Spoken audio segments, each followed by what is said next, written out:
biggest thing I'm wondering is you're an attorney here in Vegas, and it's like billboard wars. Yes. Oh my gosh. Yeah. Like, it's so competitive here, right? Yeah, definitely. Talk to me about your because you're a very smart woman. Thank you. Welcome.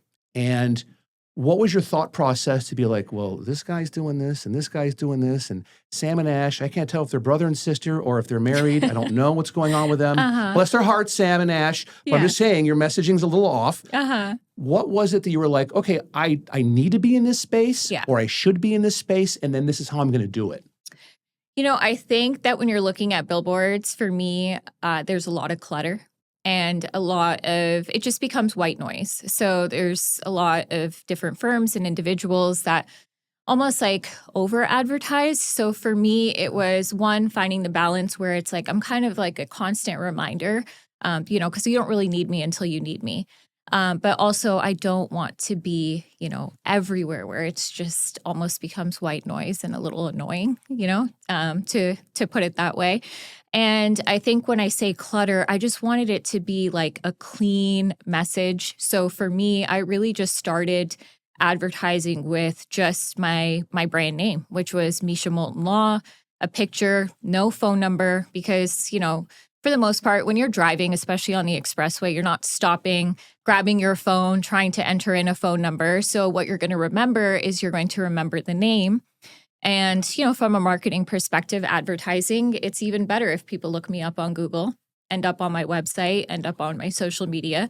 So it was, various little things went into it. But I also just like doing things my own way. I really just, I don't really fall into this realm of copying what anybody else is doing. I'm like, you know what, we're going to go for it. And worst case scenario, it doesn't work. And we pivot, we figure it out. So, has it worked for you? It's actually worked really well.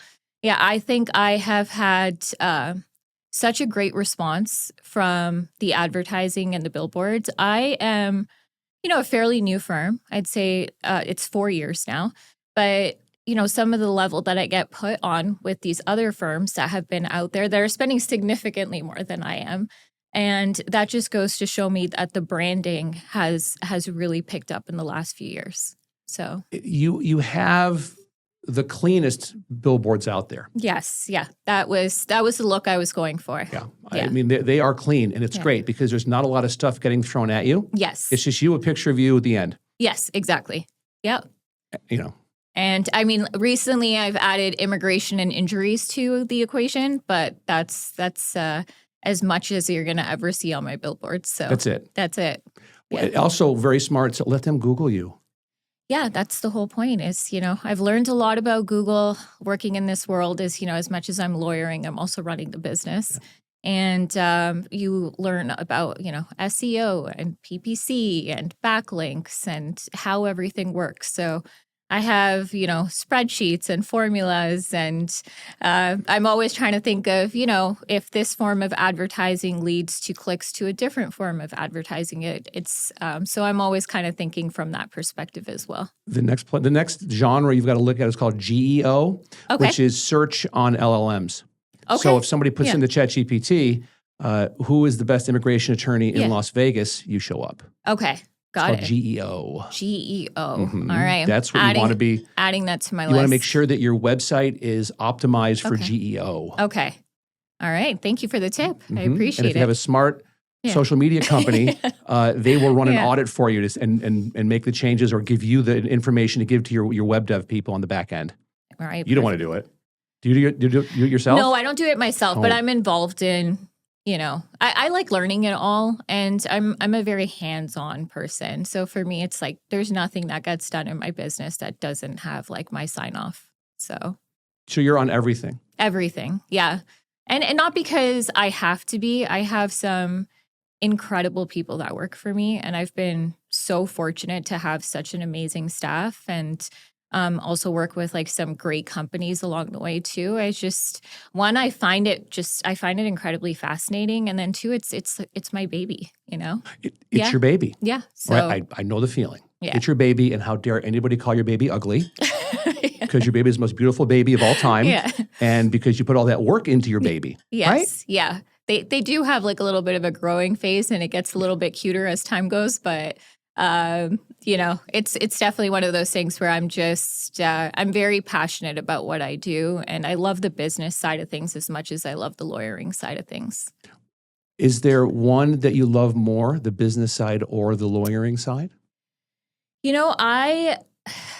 I'd say it's really like at this moment split down the middle, because I think a lot of people will say like, hey, I'm a great attorney and a great business person, but I think it's really like you are better at one or the other.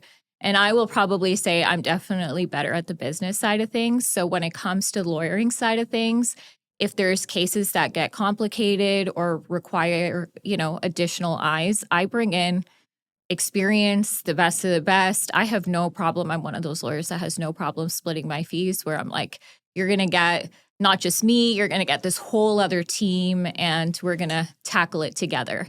Where 90% of firms do that, but they won't tell you that. They'll just be like, oh, we're just good at everything across the board. So no shit. Yeah. Yeah. So this is not meant at all to besmirch the legal world, but I just got done rewatching for the umpteenth time Better Call Saul.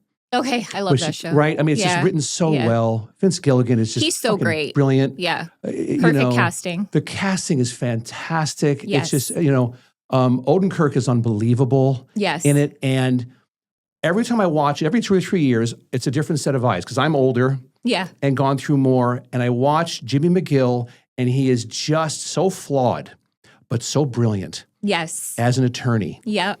And he can't get out of his own way, because he just can't, he's got it like a moth to a flame. He's got to keep going to that flame every time. Yeah. And self-destruct. Don't mention names, but are there Saul Goodmans in Las Vegas? I think that there's definitely, Saul Goodmans. I think you're going to find various personalities in the practice of law. And so I think, we're all a little strange in our own way, honestly. I don't think that you can go through as much schooling, and then the schooling is just one half of it, right? Just because you go to law school doesn't mean you're going to be successful. Like, the percentage of people who actually go on to become successful lawyers is so small. So when you're really looking at that group of people, they really are, a little eccentric, just a little different. And I mean, I love different and weird. I'm for sure, I'm a little weird myself, and I'm all for it. So so that would be, I guess, the long answer to your question. Given the diverse array of legal representation you can get in Las Vegas, and let's say personal injury, because it's just, you swing a dead cat and there's 45 personal injury attorneys out there. What are the biggest questions someone should ask a personal injury firm before hiring them? I'd say, kind of going back to the billboards, is ask to meet with the person who's on the billboards and see if that happens. So I think that's like a really good start. And I can promise you, I'd say probably 8 times out of 10, you're not going to meet that person because they're just not available. They don't live here. So I think it's really just, who is advertising. Are they actually the ones who are going into the office on a regular basis? Are they working on your cases? Are they actually managing their staff? So for me, I have experience from a very high volume practice law firm, and I wanted to take what I learned from there, the do's and the don'ts, and really kind of apply it to a boutique style practice where if someone's ever like, hey, I want to talk to Meesha, I want a meeting with Meesha, it's going to happen. No questions asked. So I think it's really just that simple sometimes. Just make sure you know who you're hiring, and, don't fall for like some of the gimmicks that you see on like commercials and, 99% of cases won. I don't even know how you track that, to be honest with you. So it's just. I love that one. I love $400 billion settlements.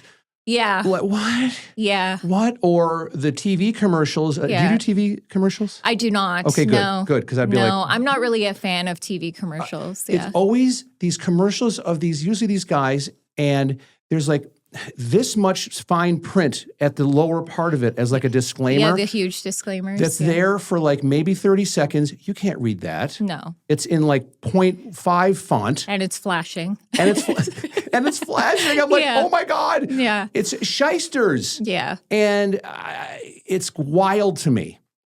It's wild to me, but that's, I guess, how they get business. I'm like, what?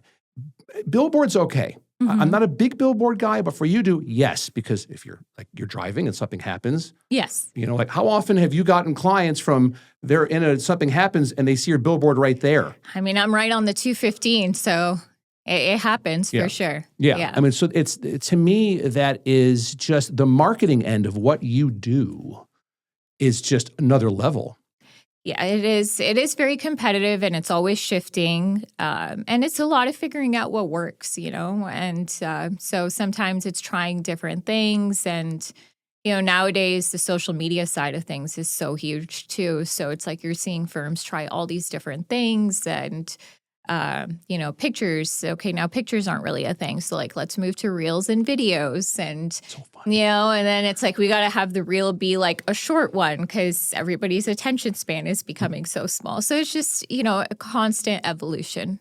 Do you exercise? I love exercising, yes. What do you do for exercise? So I weight train and I kickbox and I do Pilates. Right on. So I'm like a 5-6 day a week person. Honestly, as much as I probably do it for vanity reasons, I really do it for like mental stability. Well, it's the cheapest therapy you can ever have. Absolutely. Right? Yeah. You feel great after you're done with the workout. I'm usually like an early morning workout person. So it's just how I like starting off my day. Ever go for walks? I do. Yeah. I actually, well, now that the weather's nice, so I'm from the cold. So you would think I'm like used to it, but I just like when it's like a nice, cool, you know, 60 degrees outside, 70 in the morning. I'm like, I could walk for miles. I walk 6 days a week, 6 miles a day, and I drop clips every time.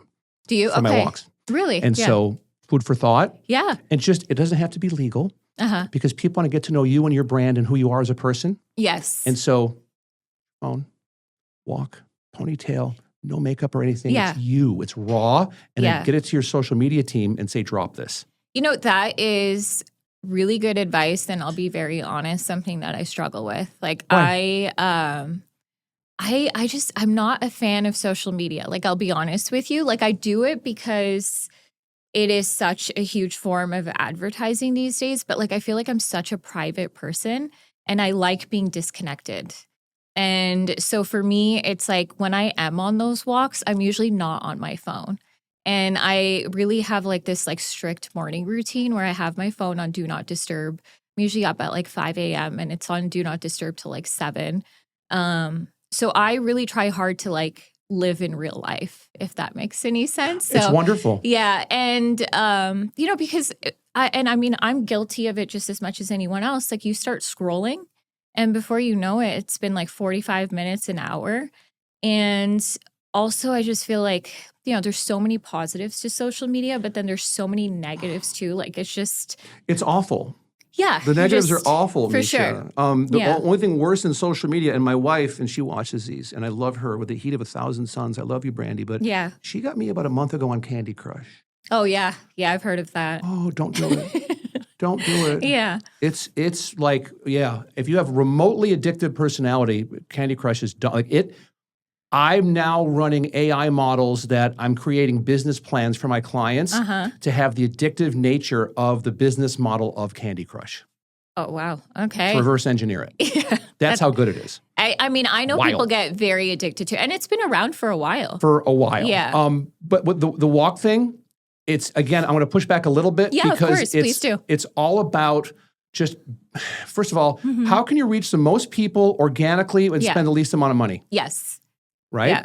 And the production value is a cost that's zero. Yeah. It's you're going for a walk, hold the phone a little bit higher. Yeah. Because this looks like you're dominant. You don't be dominant over your audience. So eye level or a little bit above and just 30 seconds, 45 seconds. Yeah. Something motivational, something educational, something entertaining or a hybrid of those and do it and then send it. Like send it to your team to post. It's amazing. Yeah. Like what it's done for me is...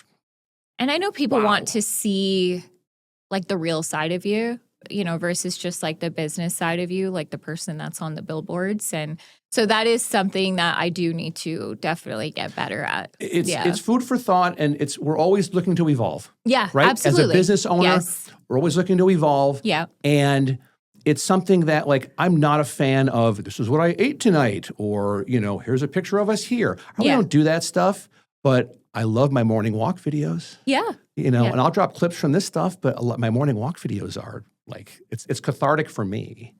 And I'm sure it's probably like a nice, like little, it becomes like almost like a form of therapy or like an outlet. It is absolutely therapeutic. Yeah. And I'm also holding myself accountable to go on my walk, because now my audience is looking forward to the next video I'm going to drop. And they're like, hey, did you not go on your walk this morning? I get that when I'll take a day off, and I'll get 3 or 4 DMs going, hey man, you okay? Everything going on? I'm like, I'm old, but I'm okay. Don't worry. It's not that old. I'm doing okay. But it's just something that we always have to evolve into how can we organically reach our audience and be that salmon swimming upstream? Yeah. And it's hard.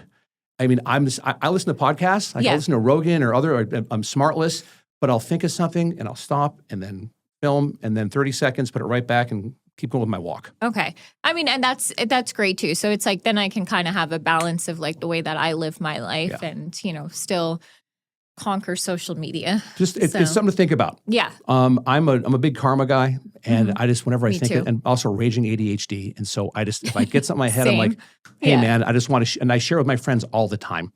Okay, good. Yeah, I'm always this is a very small town. How long have you been here? I've been here since 2014. Okay. Yeah. This is the smallest town. I've been here 15 years. Smallest town I've ever been in is Vegas in terms of just connectivity to people. Yeah. Yeah, it's a very different type of city in regards to that, for sure. So. There's great people here. Like we've made great friends here. Yes, right. So have we. Yeah. But then it's like all of a sudden, oh, you're leaving. Oh, you're leaving. Oh, you're moving out. What?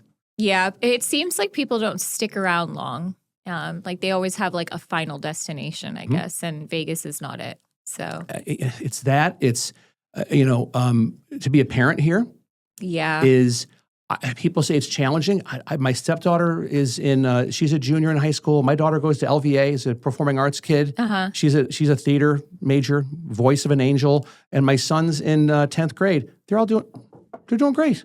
I have a 7-year-old, and she's in school here. She's in a bunch of, extracurricular activities, piano, ballet, and so far so good. Do I obviously, worry about it as a parent? Absolutely. You think about things, and, I think about schooling and Vegas and social media, all these different things that she's going to be exposed to. But, she's such a great little kid, and she's so structured already. And that I feel like she's, on the right track. And as long as you're doing everything to be able to keep her there. All you could do. Yeah. I mean, to be a parent is the hardest but most rewarding job ever. Yes. You have a front row seat to the evolution of another human being that is here because of you. Yes, yeah. And that's so cool, Meesha. It's super cool. She's my little best friend. Isn't that awesome? Yeah, I love it. Does she have a phone? She does not. When is that going to, have you talked to your husband about that? Have you had the phone talk yet about when? So me and her dad are not together, but we have a great relationship, like wonderful co-parenting relationship. So we do talk about everything, and we're on the same page. Honestly, I have no idea. It's going to be a while. It's going to be, she has a little iPad that we allow her access to watch things, and she kind of travels between our two houses with it. And she's got a very limited list of who she can communicate with. And it's usually, it's just family. And then that shuts off at a certain time of the day. So we monitor everything, and then we know what TV shows and everything she's watching as well. But I can't imagine just handing your kid a phone. It just sounds like a bad idea. It's a bad idea. Yeah. My stepdaughter and daughter have one, but Jack is 10, and he's asked several times. I co-parent very well with his mom, and the way we do it is it's Roman law. Either we're both like this, or if it's like this. If it's one up and one down with thumbs, no, it's a no. And I'm like, no for Jack. He has ADHD like me, and no, especially that you're 3 or 4 clicks away from porn and beheading videos. And that's the other thing too. Like I was joking around with one of my friends, like, a couple weeks ago, and I was like, I don't go on Instagram often. I actually prefer TikTok over Instagram, and a couple different reasons. TikTok, I feel like you can set your algorithm really quickly, like just based on kind of what you're stopping at. So it's like, I'm in a music mood, I'm in an interior design mood. It just kind of shifts, right? And then I don't know anybody on TikTok either. So it's just like, that's like kind of the nice part where it's just like mind-numbing scrolling. Where Instagram is like, okay, this is all like family and friends. I'm like engaging. And then when you're not engaging with your family and friends, I feel like I'm just getting OnlyFans advertisements. So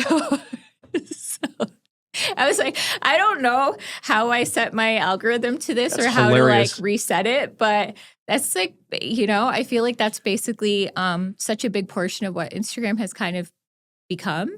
And so I do worry about that when I see that kind of stuff, because I'm like, I don't want my daughter to be exposed to that. I don't want her to be exposed to girls who are AI and thinking like, this is like the ideal way to look or the ideal body. It's not even real. So, I'm very mindful of that. And then also just the addiction part of things, right? I think that people just like when you go to dinner, like I am very much a person who likes to put my phone away. And I mean, trust me, I am also a person who needs to be very connected. But I think it's always nice when you see people put their phones away and actually be present versus like a couple who's at dinner and they're both just like independently scrolling on their phones. I think that if you have your phone out in public at a dinner table, and your kids are there and they have a tablet, their phone's out, you're a shitty parent. Yeah, it's That's like what I'm. I love 100%. conversation. I love like just like let's talk. Like, how was your day? What do you want to do this summer? And it's just like the amount of people that I see just sitting there scrolling and just like and doing this. So it's like whatever they're looking at, it doesn't even seem that interesting. It's that either. constant dopamine hit. Yeah, is what they're looking for. And at our house, and Brandy cooks almost every night. She's from Georgia, so she's just Southern and cooks like it's no one's business. Yeah, that's why I walk all the time. Oh my God, I love her, but oh my God. Yeah. But there's no electronics. And my kids are over all the time, and so it's no electronics. I don't care if it's dead silence, but we're not having our fucking phones at the table. No, and that's perfect. No. Who cares if it's silent? Yeah. But and it's to the point where my stepdaughter sometimes gets uncomfortable. She said this with silence. And I've told her, I go, honey, and I love Soph. I go, honey, because you're so used to that dopamine hit of scrolling that your brain is so wired to that, and that's not good. No, I appreciate silence. Like there are days where I've just had like the craziest day ever. And I love music. Like I live for it. I'm a very much like a live music type person. So I look forward to getting in my car and playing it. But there are days I drive home from the office like in complete silence because I just know I've had, just one of those days where it's been like one thing after the other. And it's that in itself is therapeutic. And then you go home and then I'll park in my driveway and I'll sit there for like 10 minutes. And I'm like, this is like my disassociation time. So you find different things that like work for you. But I think the constant, just being on your phone, being on social media is definitely not great for anyone at any age. It's okay to be bored. Yeah. It's okay to be bored. For sure. And enjoy your own company. Yes. Yeah. I mean, and it's the best way to work on yourself. Yeah. I have some of the best interactions with my son. We'll go for walks together. I love that. That's actually, and when he gets older, he's going to remember that. Yeah. Yeah. Those are going to be like the moments he looks back at and remembers. I cherish that with him. Trying to both of us got to lose a little bit of weight. So he knows 10,000 steps every day is whether he's at his mom's house or with me. And so we go out together for these walks and it's just wonderful. I let him dictate the conversation. Yeah. And we're talking about like the sun. He's into all the planets and Star Wars and Legos and all the things a 10-year-old boy should be involved with. Yes. And I just double down on all of that with him.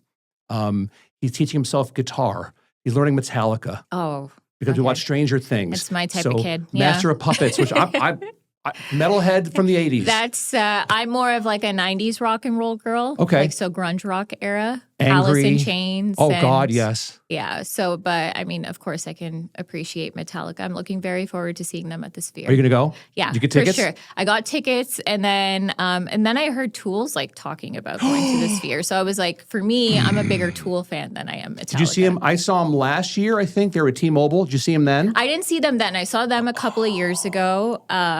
But this year, I'm going to be going and seeing System of a Down and Korn here in like a month from now. So I love you. Yeah. That's, dude. Yeah. I love all love that it. music. So it's my, and it's not just like my gym playlist. It's just like my play. And it's kind of funny because I go from like a Korn song to like a Zach Bryan song. Like that's kind of my range.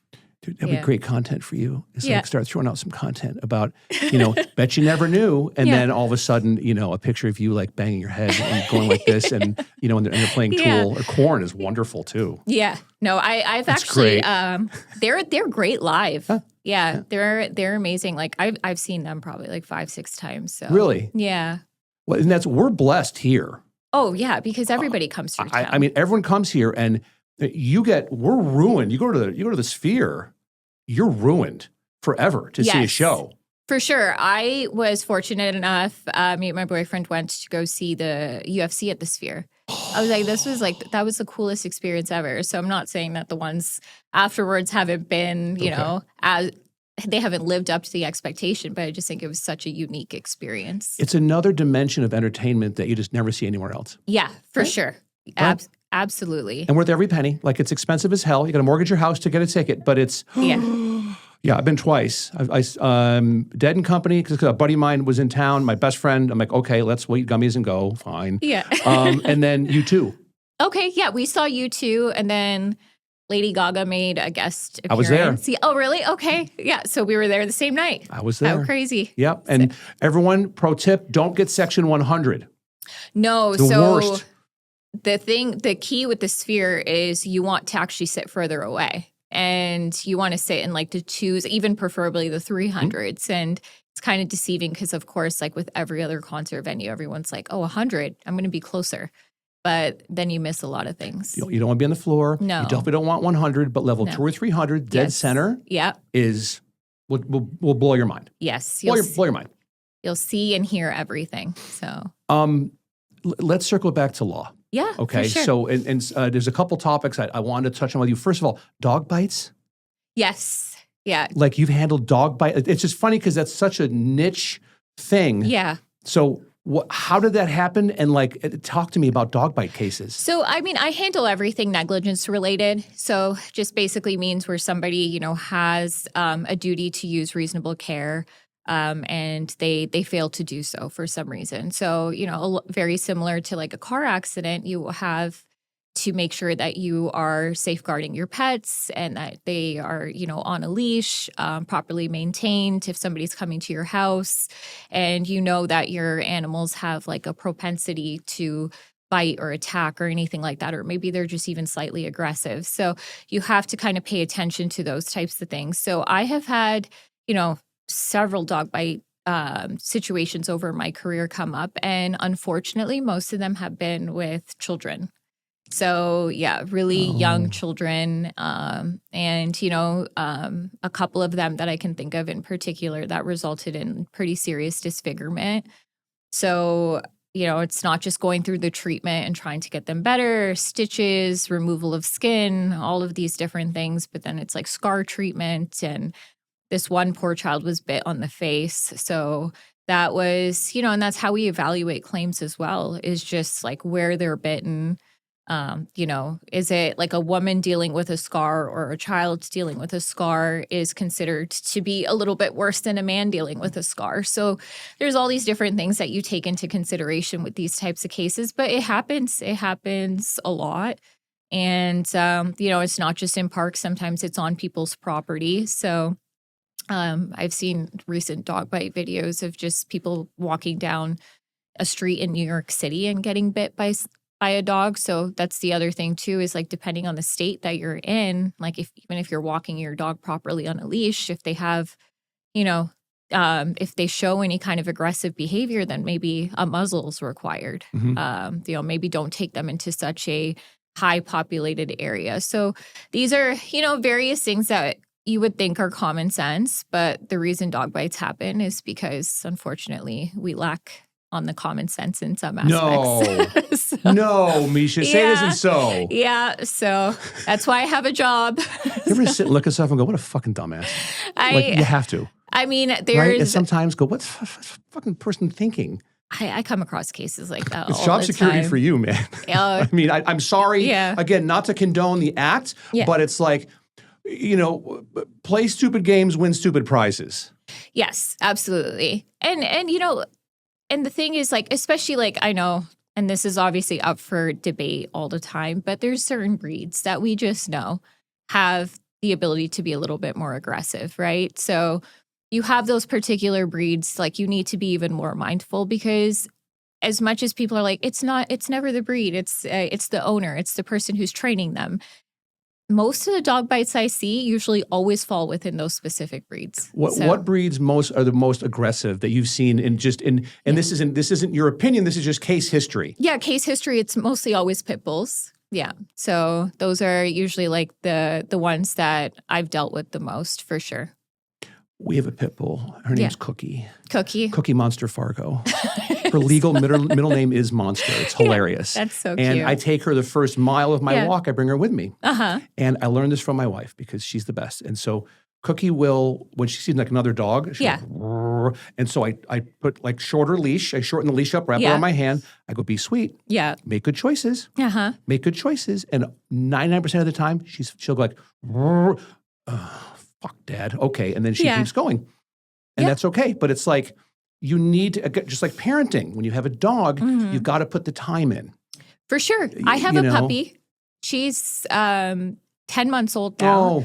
She's a Bouvier. And so she's going to be a big girl. She's already like 50, 60 pounds. And, I sent her away to training for 4 weeks. It wasn't cheap, but I was like, she's the furthest thing from aggressive, but she's got like just this maniac level of energy. And the way she wants to greet anybody is by jumping on them. And so I'm like, I can't have her like jumping on like, a child or like an old person while we're like walking. And so I had to send her away to training. But the training doesn't just end at 4 weeks because she has puppy brain. So I have to keep it going. So, we've got all the special gadgets and the collars and the everything, all of it. And I was like, I was against all of it because I'm a very like, I love animals. I'm like super sensitive to it. You're never going to catch me in a hunting type of scenario. But then I realized I'm like, there's only certain things that they respond to. And so far it's been very, very positive. And she's actually caught on to the training quite a bit. I just have to kind of keep reminding her and then doing it every day. The sit, stay, down, place is my favorite one. Yeah. I had some ex-girlfriends. I wish I could do that with. Fantastic. My ex-wife. Oh, I'm sure. Great. Yeah. Have you ever had a case where like a Bichon Frise just fuck somebody up? I have not. No, like a little like Chihuahua or like a little French bulldog. Those yappy dogs that are always like, you're walking by the house and you hear them in the backyard and they're losing their mind and jumping up like 6 feet in the air. And I've had people obviously try to consult with me where it's like the dogs get into a fight or a tiff and they end up injuring each other. Unfortunately, those are not cases that I can take because animals are considered property damage. So even if you're traveling with an animal in a vehicle and like your dog ends up getting hurt somehow, you need to take them to the vet, which is, it happens a lot, but they're considered property damage. I can't make an individual claim for them. Interesting. Yeah. Because we look at them as people. Yeah. And I mean, my animals are for sure my little people, but, in the eyes of the law, they are not. Coming from a legal standpoint, if you were giving advice to somebody, say I just got a puppy. Yeah. And I called you up and went, hey, honey bunny, what do I do? What are the main things I need to do in keeping my dog happy and safe, but also making sure that my dog is, going to be safe and not harm anybody else? So I would say, I would ask where the dog's being kept. And if the dog's going to be outdoors quite often, okay, you want to make sure that it's a gated area, fenced in area, not something that they can get out of, because you have, if your house is anything like mine, there's, Amazon packages being dropped off all the time. So you want to make sure that anybody who's coming to the front door, it doesn't come in contact with your animal. And then when you're also, you're walking them, you want to make sure that you have the correct leash for them. Like for me, if I put a normal leash on my dog, she's dragging me. Me and her are probably in the next year, we're going to weigh the same amount. So she's going to win that battle probably every time. And so I have to make sure that I have a leash on her where it's I could properly control her if I need to. So I would say the main thing is just making sure that they're in a safe, guarded area where if you have unattended guests or people that you weren't anticipating coming to your house, that they would be safe. That your animals are not able to easily get out. Because the other reason we see dog bites is they're able to get out and then travel to, other properties. So I think those are the main things. It's just, it's not cheap to have an animal. It's expensive. It's a lot of training. There's a lot that goes into it, but just like we care for our children and we have to make sure that they're attended to and, we know their whereabouts. 24 hours a day, it's very similar to the animals as well. It is. Again, we look at it as when you have a dog. We have a dog and a cat, and they're great. The cat's an asshole, but all cats are assholes as far as I'm concerned. I have a cat, and she scratched the puppy's eye in the first 24 hours of having her. No. Yeah. So I have to have him in separate areas of the house. It's a whole thing. She's a Maine Coon. She's a giant. She's a giant. She's giant cat. 25, 30 pounds. She almost looks like a dog. Yeah. And she loves humans. She's just very territorial. And so she has this new puppy come into the house, and this puppy just wants to play with her. Fuck you. And she literally went out of her way around the couch and scratched her eye, full corneal rupture. Oh. And so our first 4 to 6 weeks of having this poor puppy was just ophthalmologist, specialist visits. And luckily she didn't lose her sight or anything like that. I made sure I did everything possible but that was traumatizing for everybody. But and then just to put a pin in it, it's when you have an animal, and we all, again, especially with dogs, like I said, cats are assholes. But with dogs, it's you have this bond with your dog, and you're just you humanize it. Yes. You give it humanistic traits. Right. But that's you projecting that. That's not the dog. That you're projecting those traits onto the dog. Yes. Like people that put the sweaters on their dogs and the booties and all this shit. My boyfriend does that. And I'm like, okay, whatever. It's not me, but okay. But it is, there's ways you need to, stay safe. And I'm not a big fan of those telescoping leashes. Yeah. The one I have with Cookie is 4 feet long. Yeah. And that's it. And like I said, if I see somebody, we're in Inspirata, a bunch of walking trails. I see somebody coming. If it's another dog, I get way over. Yeah. Another person, I get over again, but also tighten up. So I wrap the leash around so there's maybe a foot.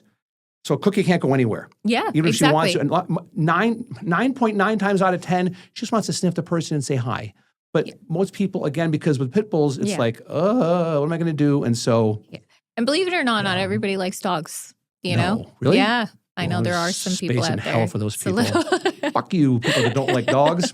You can do that when your name's on the podcast. It's good. But they do exist. And so I'd say, they don't always want to be greased by your dog either. And that's fine. It's, it's funny. I think it's Bill Murray has a line where he says, if my dog doesn't like you, how am I going to? Yeah. Because dogs are a great just barometer of people. They really are. Yeah, and for sure. You get people I want to come over. Great. Just so you know, we have a dog and a cat. Oh, let's come over to our house instead. And I'm like, I think twice about wanting to pursue a friendship with that person when they say that. If they say they're allergic, fine. Yes. I get it. That a lot of people are allergic to dogs or cat hair with a dander. Okay. But if you don't like a dog, it's unconditional love. Nothing is going to love you more. And that's what they're only here for a short amount of time, I think, is that God put them here to love you so much that they get taken onto, All Dogs Go to Heaven. I mean, a great book, Mitch Albom, great book. But it's like, no, like what, they feed off of you. When I'm having bad days, Cookie knows it. She gets right in my lap, is licking me, and it's like, Dad, you okay? Yeah. I always say dogs will for sure be your biggest heartbreak. Your biggest love and your biggest heartbreak too. I've been through it, and it was awful, and to let Cookie in my life took a lot, but I love Brandy with all my heart, and so I love Cookie. Yeah. Frank can fuck off. And if she's watching the podcast, that's our cat. Fuck you, Frank. Mine is, my cat's named Scar, so it's like very fitting. Yeah. Scar. She lives up to her name. Lock in, Scar. Yeah. Scar's going to watch this and be like, fuck you, Jeff. Okay. Immigration. Yes. I want to discuss that with you because, especially now, it's just all over the place. Yeah. All like when we were talking, you were either coming from or going to, I think you were in Burbank. Yes. For an immigration case. Yeah. Right? And I never want you to talk about pending stuff and all that, obviously, but what type of cases are you do you handle? Yeah. And then we could talk about all the other things that are going on. So in terms of immigration, we handle everything. So everything from your simple visas, your visitor visa, you want to travel to the United States. We do all sorts of investor visas. So if you want to, bring your business here, you want to participate in a sport out here, we do those as well. And we also do your adjustment of status cases, which is, somebody marrying someone and coming in, your fiancé visas. And then, this year has introduced us to the detainment cases, which is like such a huge part of what we're doing right now. And those were a little bit, I wouldn't say more rare. They were just, you would hear about them here and there, right? It's just like you had like your standard immigration cases. But now I feel like detainment cases are like predominantly what we're doing, which is basically just, attending bond hearings, making sure that these individuals, like if they were detained, do they have the ability to get released? And if they do have the ability to get released, on what grounds? So it's really like evaluating, and there's no cookie cutter type scenario where it's like we're just able to attach it to every single case. Yeah. Every single scenario is so different because I have to, determine what their status is. If they don't have legal status, what's the reason for it? Would they be eligible for legal status? So we kind of go through that whole process, and we really stick with these individuals through like from the beginning to the end. And like one of the reasons I became an immigration attorney was, I'm from Canada. So as much as some people would like to refer to that as the 51st state, it's still its own country. So what part of Canada? Toronto, Canada. Okay. So I'm an immigrant. My family's immigrated from all over the world. And, I believe in helping people do it the right way. I believe in, when the system is set up to help individuals achieve their dreams. And I think that when people are willing to come here and work hard, and build something, and I'm a great example of that. So I want to be able to help other people achieve it. Yeah. And, and I think that's what this country was built on, is the American dream. And so I feel like having the ability to really, help individuals in that aspect is really fulfilling, and sometimes a little bit more fulfilling than my personal injury side of things. So I think that part's been great. And then the other thing that really pushed me into immigration was just all of the stories of immigration attorneys disappearing on clients, like midway through their cases. And I mean, these are not people that have money or born into money, that just have tens of thousands of dollars that they can shell out. These are people who are working multiple jobs, borrowing money from their friends and family, just really trying to do anything to be able to pay for this case to go through. And then so for the person that they're trusting to help get them through the finish line to just, drop the ball and disappear on them like that, it's... I wanted to really kind of step into this space and just, more so from like a little, obviously from the legal perspective, but from an empathetic place as well. So, well, you're an immigrant yourself. Yes. Yeah. And you're here legally, and yes. you're doing, which is awesome. Like what are people regarding ICE and immigration? What are people getting wrong? So I would say, I mean, what we've been seeing lately is just a whole different level of insanity. You know, it's just, I think that there's been not a whole lot of separation of powers. There's been a lot of blurred lines. There's been multiple situations that I'm dealing with where it's, you know, just enforcement agencies or even judges are just blatantly ignoring the law. And, you know, I think that it's one of those situations, regardless of where your politics fall. If you say you're an America First type of person, then you believe in the Constitution. You believe in separation of powers. You believe in everything that formed this country, which is what makes us very different than, you know, your normal dictatorship and, you know, situations overseas. And when you're seeing these things take place and you're just like, oh, well, this is great. This is what I voted for. I'm like, you can't, that to me is like a huge contradiction. So. That was very well answered. Yeah. Thank you. I'm going to press you on it a little bit. Sure. Because Biden administration, come on in, man. 10 million people, 4 years, you know, and there's some bad people that came in the country.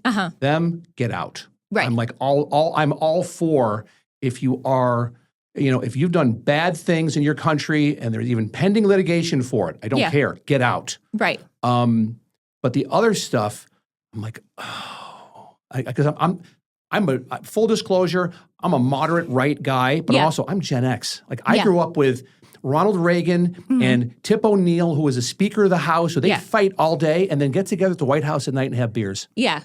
And talk about stuff. Yeah. My, you know, and full disclosure, my stepdaughter and my daughter, they're posting anti-ICE stuff, you know, on their Instagram stories. And I'm like, have you sourced out what you're sharing? And a lot of the stuff you're putting out there is not true. Yeah. And so I guess my question is, it's either one way or another is what you're seeing online or in the news. And it can't be that, it's not that way. It just can't be that way. You know, I think that's the frustration that everybody's having right now. And then so someone like me coming from Canada where we're just used to getting the news and then moving to the United States and then really like I switch channels and it depends on which one I'm watching. And it's just like that same piece of news is skewed in such a different manner. And I would really consider myself to be like an independent person where I'm like socially more liberal because I really don't care what people do in their homes and their bedrooms. I never have understood why people care so much. But, you know, I think that it's one of those things where I would like to think that the large majority of Americans fall in that middle line and would love to be able to see it come back somewhere in the middle as well. And I think that we went so far this way previously where, you know, the pendulum swung and we went so far this way. And I think that if you have the ability to evaluate without any kind of bias, you would notice that neither of those have worked out very well for us or are working out very well for us. And so I think that, you know, it's going to take, I mean, my personal opinion is I think we need someone who's not 80 years old. You know, I think someone who's just younger, someone who's like just not pushing this envelope of like just pushing one side or the other or the extremism that we're seeing, you know, and I think that most Americans would agree that they do want people to come here correctly, that they do believe in legal immigration and that they would definitely support immigration reform. You know, I don't think anybody wants to open borders, but I don't think anybody wants the individual who's been a law-abiding citizen here for 20 years, cleaning homes, just and paying their dues, getting picked up and held in a detention center for months either.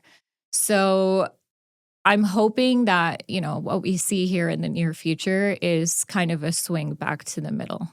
I hope so. I hope so too. Man, what scares me is that you've got, Trump is Trump. He's going to do his thing, man. He doesn't give a shit. He's just no filter. This is, lame duck candidate. Or presidency. He's done after this.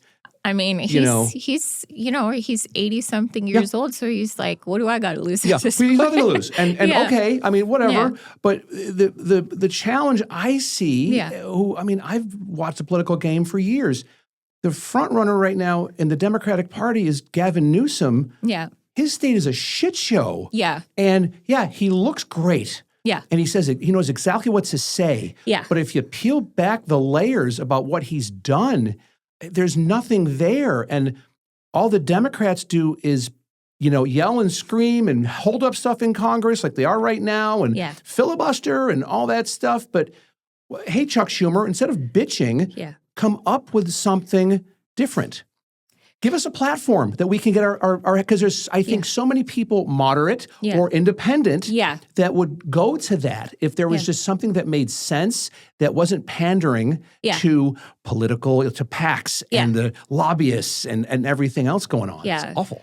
Honestly, I think the issue is it would take people actually speaking up against certain things on both sides, you know what I mean? And then most politicians are a bunch of pussies. Like, let's be real, I'm not even sure if I can say that, but you can. Okay, you just did and you can. It's okay. So, and it's just, they basically just follow what they're told to do. And I was having this conversation with my boyfriend, and I was like, the whole thing with the Trump administration that just blows my mind is I know some really, really smart people that voted for him, And my whole thing is just, no problem. You voted for him. I completely understand why, and they had very valid reasons for doing so.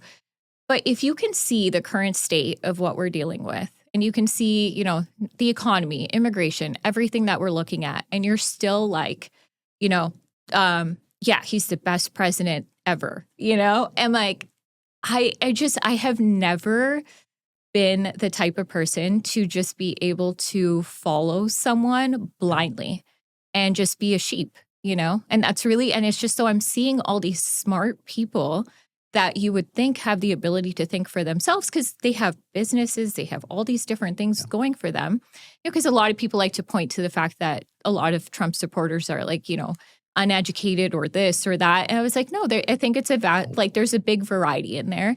So I'm just like, I find it so hard to believe that these people are just so easily manipulated and just don't have the ability to think for themselves, or at least say, hey, I voted for this, but what's happening here, I don't agree with. It's like, it's almost like an all or nothing thing is what I'm trying. I think a lot of people are tired. Yeah. And keep in mind, at least 50, Musk did a thing with X. They figured out that when he bought X, when it was Twitter and he turned it into X, 50% of the comments were bots. Yeah. Right? So you've got, North Korea, Russia, China, bots coming in and controlling the social narrative. Yeah. I know for a fact, as a 30-year person in social media and been posting on TikTok for years, they control the social narrative. Yeah. There is pieces of content that I will post on TikTok that will get flagged and doesn't get flagged on any other platform. Yeah. Fuck you, TikTok. And it's even worse now with that we bought it, which there's still coding in there that's the Chinese are looking at everything still. Yeah. Just because it's now it's not onshored. It's still but that's controlling the social narrative is so many people are getting their news, in these quick little bites. Yeah. And a lot of it's not even real. And that scares the shit out of me and scares the shit out of me for my kids. Yeah. That's where they're getting their news from and they're sharing it and doubling down on that content.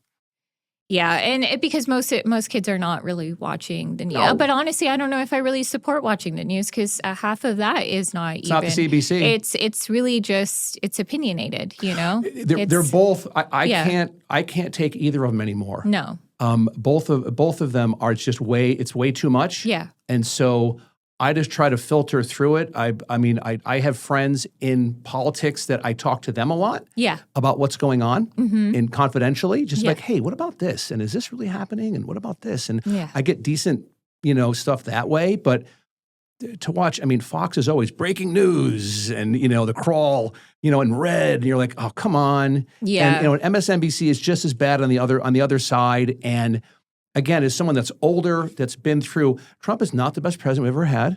First of all, if you were around Yeah. during the 80s and saw what Reagan did, even though little out there, a little goofy, an actor from California, but the stuff he got done and to tear down the Berlin Wall and Glasnost and Gorbachev, and I mean, I saw all of that. Yeah. And I was in high school then, and I'm like, oh my God, the world is changing right in front of me. I remember that. Like, I would say he's a better president than Trump. The Trump challenge is that we are $37 trillion in debt. And adding to it And every adding day. to it. Yeah. Right? And so, like, the whole tariff thing, like, he's thinking out of the box. Yeah. Is what he's doing. I'm all for that. Yeah. But it's like, people hate change. Yeah. People, Meesha, hate fucking change. They can't stand it. And it's like, no, everything will be great. No, you don't understand. Yeah. If we don't take care of this, like, Social Security is not going to be around. Yeah. Like, I ache for my kids. Right. Because I know it's going to be around for me in, 15 more years. Yeah. At least it's not going to be the way it is now. Yeah. Like that my dad gets a check. And so, like, take that money, put it in an S&P 500 growth fund, and you get a much better return. Yeah. Jesus I Christ. think the crazy part is like, I'm all for change. And if the tariffs worked, then I'm all for that as well. It's just like, on one hand, we have the tariffs. And then on the other hand, we have Homeland Security spending $200 million on an ad campaign. And then we have... Oh, Christy. Yeah. Oh, no. And then we have, bad. good old Pete now asking for $200 million to Want to kill bad guys. And I'm just like, it's just, so what difference are we seeing here where we're just adding like billions and billions worth of debt over here? Yeah. And I think the reason why people voted for Trump is because they did want change. I think people got very tired of the typical old politician just, telling them what they wanted to hear. And I think why people liked him so much is because he felt like someone who is very direct, very unfiltered. And, I think that like spoke to a lot of people, but I think he also said, hey, we're not going to war. We're not doing these things. And, we're only going to be picking up the people with criminal records. So it's like everything that was promised is now completely turned into something else.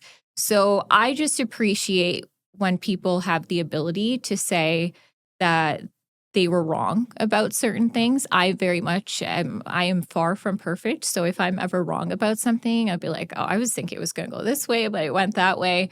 Things happen, But I think it's just more so what I find very fascinating is the justification. Like, people will find a way to justify anything and everything that they will find a way to justify every aspect of the Epstein stuff, which is just, that's a whole other topic. We would be here for another hour. That could be part 2 so, of our talk. Yeah. So that's all. It's just like, it's a very, like, for me, it's like almost like a psychology type of study, I feel like there's going to be doctors that are going to be studying this in the future and just being like, it's just almost like, how do you just get people to follow you blindly and not ask very many questions? It's crazy because and then the left takes it and calls him Hitler. Well, I don't think he's killed any Jews as far as I'm concerned. So let's not go there. And it's just the extremism, right? It's left or right. Yeah. And it's for fucking clicks, man. Yeah. And you just try to put all this stuff out there. When I first started doing this, full disclosure, I was guilty of it. I would find the most sensational shit somebody was saying, and I had my team go, here's a timestamp, do this. Now I'm more like, no, let's just have a conversation. Yeah. I don't care if the clips go viral anymore. I don't care. I care more about having an open and honest conversation with someone that I like. Right. And that I hopefully earn the right that they're comfortable enough to let their guard down. Yeah. And like we do it now, it happened within the first 5 minutes with us. Like, you don't even know the cameras are here, lights and all that shit. Like, you can say someone's a pussy. It's okay. Because guess what, my love? I guarantee you, you'll get more people looking into who you are and what you do because you're standing for something. Yeah. And that's the one thing I've never been afraid to do. And it's just, I feel like at this point, as much as I obviously, would hope anybody and everybody would want to come to me for representation, it's just I am very stern on what I believe in and what I believe is right and wrong. And, I am very fortunate for my ability to be able to see things from the middle And I always say every time that there's an election, I'm like, all right, convince me. Why should I vote for you? Which way am I voting and why? And, persuade me. Would you ever run for office? I've been told I should. I don't see that in my future, but I would love, my overall goal in life is to really go into something more human rights based in the future. I would love like an international human rights law type situation, whether I, introduce that into my firm or however I choose to do it. I'm just very passionate about that. So I want to ask you 2 more questions and then we'll wrap it up. When did you leave Toronto? I left in 2011. Okay. So I had graduated York University. I did my undergrad there. And then I worked for a little bit, did, 2-3 jobs at a time, saved up money for law school. And then I packed up my car, moved to Michigan and, whatever would fit in there and basically went to law school. And then once I graduated law school, I did the exact same thing, packed up my car with whatever would fit and moved to Las Vegas. So, Moved to Vegas. Yeah. I fell in love for the first time. I was 18 years old at the Sundowner on Lundy's Lane. Okay. In Niagara Falls in Canada. It was just the most wonderful place ever. I know. Niagara Falls is definitely. It was the best strip joint. And I've been to a strip joint now in 25 years. But that was like back then it was, I'm from Western New York. Yeah. So south of Rochester, Canandaigua, New York. Shout out to Canandaigua. And it was a rite of passage when you turned 18 because the drinking age in Canada is 18. So we'd all go up. And back then, like the exchange rate was like 67%, 68%. Yeah. So you'd get those brown $100 bills and you'd go through duty free. And that was always the best place for the exchange. And we'd go to the Sundowner and the best beer ever, Bradeur, Molson Triple X. Of course, Canadian beer. I used to go up there and apologize for Coors Light. To like the bouncers, they'd laugh their asses off. I'm like, I love you guys. I'm so sorry for Coors Light. And it was magical. I think Canada is, it's got so many fun parts, but like, especially if you're somewhere close to the border, people tell me all the time, like if they live in Detroit or Buffalo, so legal drinking age in Ontario is 19, 18 in Quebec. But like you're able to, go to strip clubs, all of it. And gorgeous. And Toronto is one of the cleanest cities. I mean, I don't know how it is now, but like when I used to go, it's still, good food. We used to go up there. Super safe. It's extremely safe. Yeah. We'd go up to go to the Sky Dome. Yeah. Because the Yankees. Okay. A bunch of us were Yankee fans. We'd get great seats, drink great beer. I remember they had carpeting, like almost like the entire, it's so clean. A lot of the common area had carpeting, not concrete. I was like, go Canada. Yeah, it's still very, very clean, very safe. You can walk, like I could walk around there. I always compare Toronto to a safer, cleaner version of New York City, on a smaller scale. Fair. Yeah, it's just obviously incredibly expensive to live. It's very overcrowded. So if you enjoy waiting in traffic, if that's your jam, then No. It obviously has its cons. I fell in love for the first time ever with the girls. I love visiting, so it's always going to be one of my. Well said. I say all the time, great place to visit. And then you used to say great place to visit, wouldn't want to live there, but all you got to say now is great place to visit. Yeah. Full stop. Yep, exactly. And Toronto's a wonderful place to visit. Go during the spring, summer, or fall.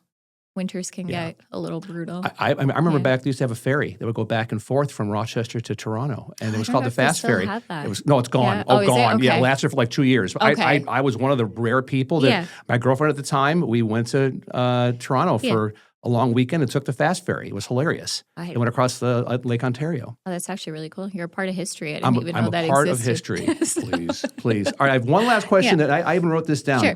Your Wayne Dyer quote is, if you change the way you look at things, the things you look at change. Yeah. Tell me about the moment in your life when that actually became true for you, not in theory, but the real moment.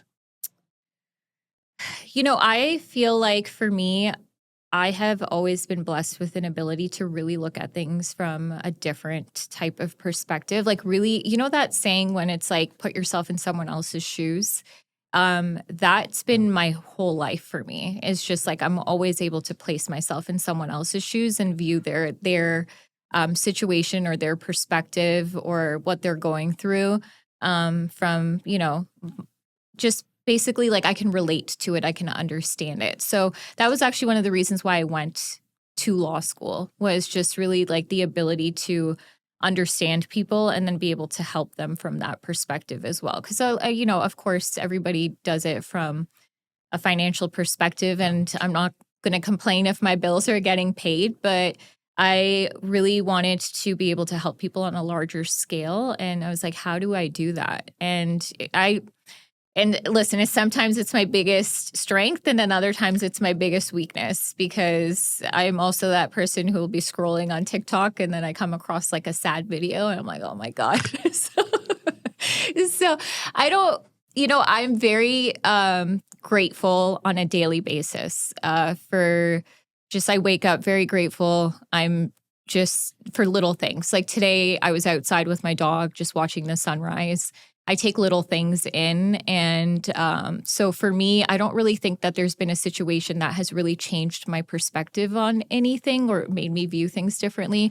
I think I'm very blessed to have been born with that, and, probably instilled in me from my parents as well, of just looking at everyone and treating everybody with like a certain level of respect. And it doesn't matter how much money someone makes, doesn't matter what their race is, their religion is. And my house was always open to everyone, and I've kind of carried that on myself. So, and your daughter will benefit from that. Yeah. And seeing how you treat people. She'll treat people the same way. Yeah, exactly. And That's wonderful. Instill that in her, and you can already tell that she's, she's definitely turning into a little mini me. So. Who knows? There's room on the billboard. You never know. You never know. Yeah, we'll see. We'll see. There's no pressure from mom, whatever she wants to do. No. Yeah. Thank you for coming in. This has been great. Thank you. I appreciate it. It was really nice getting to know you. My pleasure.